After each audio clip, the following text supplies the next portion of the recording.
B section resonance first question. Which of the following resonating structure of 1-methoxy 1,3-butadiene is least common? तो यार option number A and B तो eliminate हो जाते हैं directly. क्यों? इनमें नंबर ऑफ कोवलेंट बॉन्ड्स ज़्यादा हैं as compare to my C and D option. तो कम कोवलेंट बॉन्ड्स वालों में से ही अपना आंसर आएगा। ठीक है जी। अब अगर मैं ऑप्शन सी एंड डी की बात करूं तो यार अगर आप ऑप्शन डी में देखोगे, ये जो कार्बन पे नेगेटिव चार्ज है एंड ऑक्सीजन पे लोन पेयर है, तो एक तरीके से नेगेटिव नेगेटिव चार्ज बहुत ही पास में है। तो लाइक चार्जेस अगर बहुत पास में हो तो इट इज़ वेरी अनस्टेबल। तो अपना आंसर क्या आ गया जी? Option D. नेक्स्ट है most unlikely representation of resonance structures of para nitrophenyl oxide ions. तो यार अगर आप ध्यान से देखोगे, जो ऑप्शन सी है उसमें नाइट्रोजन की ऑक्टेट ही वायलेट होगी। तो इसमें 1 2 3 4 5 6 7 8 9 10 टोटल 10 दिखा रहा है इलेक्ट्रॉन्स। तो 8 से ज्यादा तो हो ही नहीं सकते नाइट्रोजन के पास। तो अपना आंसर क्या आ गया? Option C. नेक्स्ट है among the given sets which represents the resonating structure. तो यार अगर आप ध्यान से देखोगे, सिर्फ एक ही ऑप्शन है, ऑप्शन नंबर बी, जिसमें जो अरेंजमेंट ऑफ एटम्स है वो क्या है? सेम। बाकी सब में तो arrangement of atoms he different.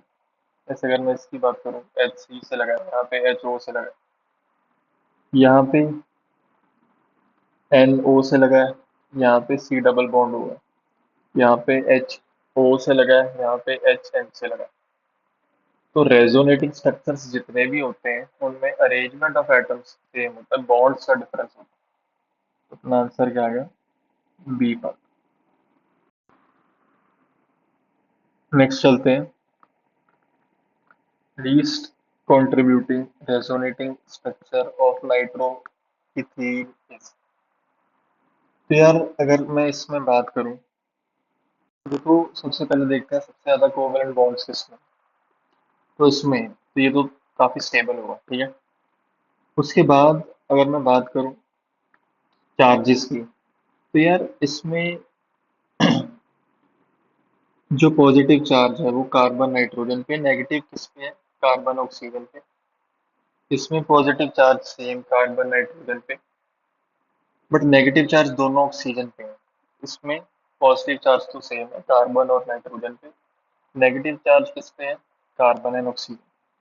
तो इन तीनों में से ये स्टेबल है। क्यों? एक पीरियड में जो नेगेटिव चार्ज है वो ज्यादा इलेक्ट्रोनेगेटिव एटम पर अगर हो दैट इज स्टेबल। तो इसमें तो दोनों ही ऑक्सीजन पे है नेगेटिव चार्ज। तो ये भी एलिमिनेट हो गया। अब बी और सी में देखते हैं। यार बी और सी में सी बहुत अनस्टेबल होगा। क्यों? इसमें जो लाइक चार्जेस हैं दोनों प्लस वाले हैं, that are extremely close, and like charges अगर क्लोज हो दैट इज वेरी अनस्टेबल। तो इसका आंसर क्या आ गया? Option C.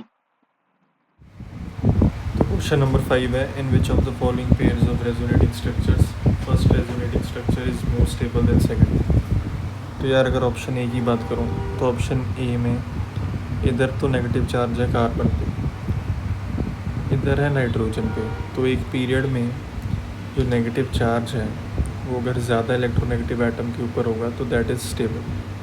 तो कार्बन एंड नाइट्रोजन में ज़्यादा इलेक्ट्रोनेगेटिव कौन है? अपना नाइट्रोजन, उस पर नेगेटिव चार्ज होना इज़ स्टेबल। तो ये स्टेबल है। ऑप्शन बी में सबसे पहले कोवलेंट बॉन्ड्स देखते हैं किसमें ज़्यादा है। इसमें 3 कोवलेंट बॉन्ड्स हैं, इसमें 1 2 3 4।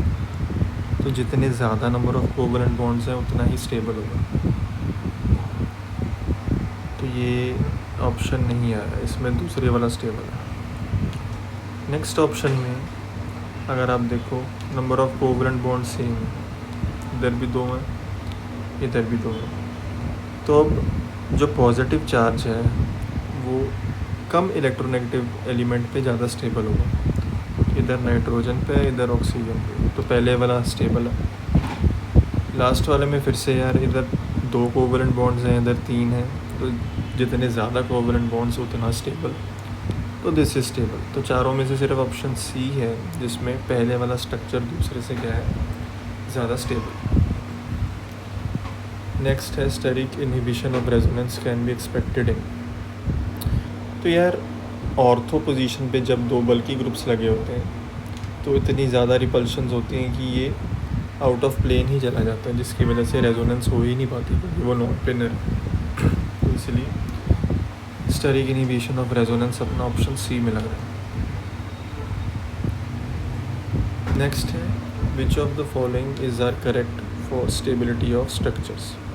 तो अगर मैं ऑप्शन ए की बात करूँ तो ए में यहाँ पे मुझे रेजोनेंस होती दिख रही है, तो ये ज़्यादा स्टेबल हो। ऑप्शन बी में जो ये फ्री रेडिकल है वो यार एक्सटेंडेड कॉन्जुगेशन में, ठीक है। एक्सटेंडेड कॉन्जुगेशन कैसे वो समझते हैं, ये बॉन्ड टूटा तो रेडिकल यहाँ पे जनरेट हो गया, इधर डबल बॉन्ड आ गया। अब जो ये फिर से रेडिकल जनरेट हुआ आगे इसके साथ भी कॉन्जुगेशन में, यहाँ पे रेडिकल आया, यहाँ पे रेडिकल आया, इधर डबल बॉन्ड आ गया। तो दिस इज़ एक्सटेंडेड कॉन्जुगेशन। यहाँ वाले में रेडिकल रेजोनेंस करके यहाँ आ जाएगा, तो एक्सटेंडेड कॉन्जुगेशन नहीं हुई, this is more stable. Option C में यार अगर आप पहले वाले की बात करो तो ये 1 डिग्री कार्बोकटायन है, ठीक है जी। बट ऑप्शन 2 में अगर आप रेजोनेंस करवा देते हो तो ये बन जाएगा 2 degree carbocation, which is more stable. Option D की अगर मैं बात करूँ तो यार इक्वल रेजोनेटिंग स्ट्रक्चर्स के कारण acetate ion is more stable than phenoxide ion. इसको आप ऐसे भी सोच सकते हो, acetic acid is a stronger acid than phenol.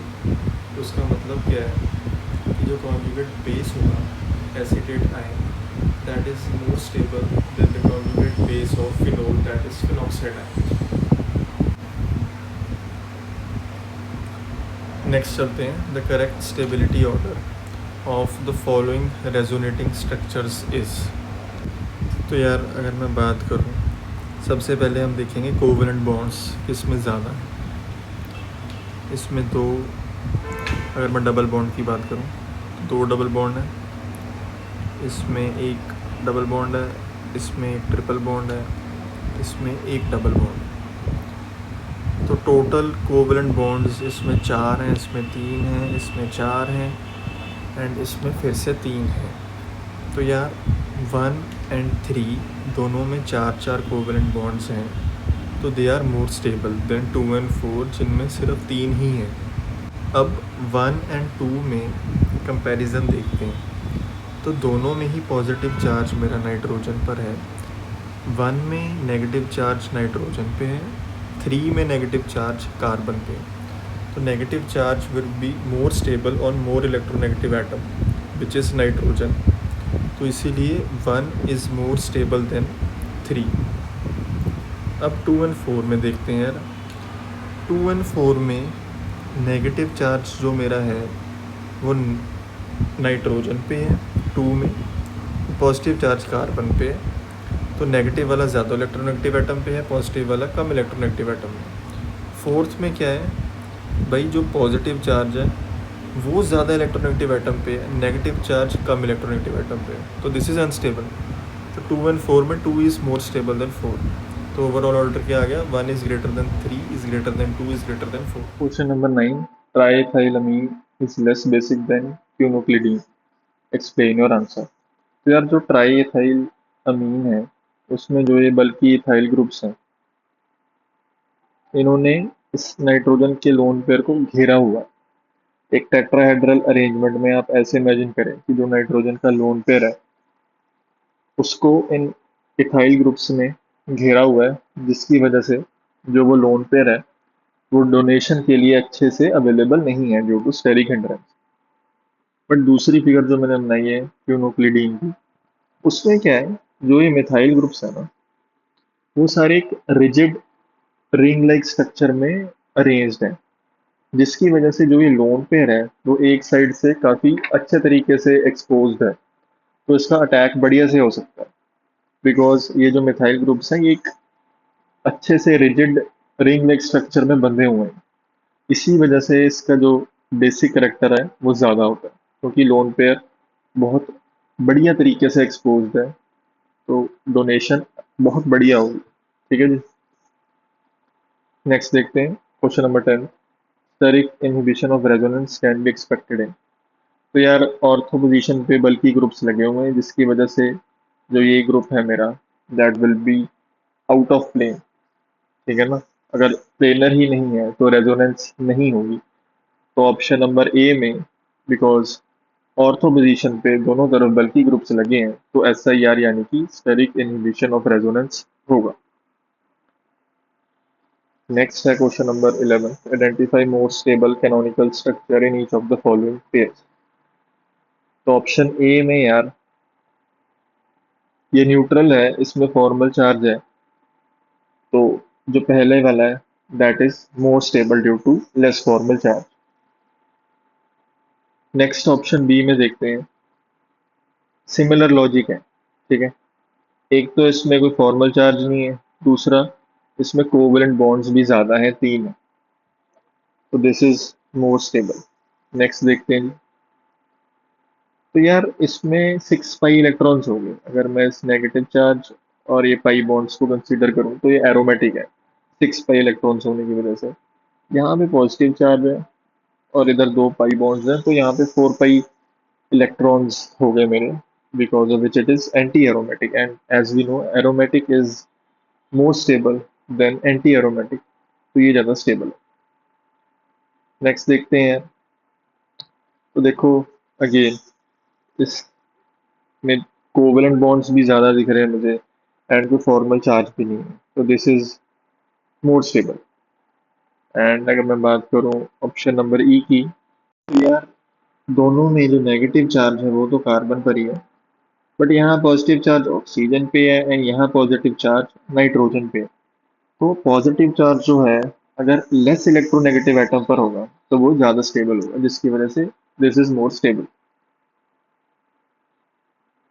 Next देखते हैं। Which of the following groups can donate as well as withdraw a pair of electrons in resonance depending on the situation.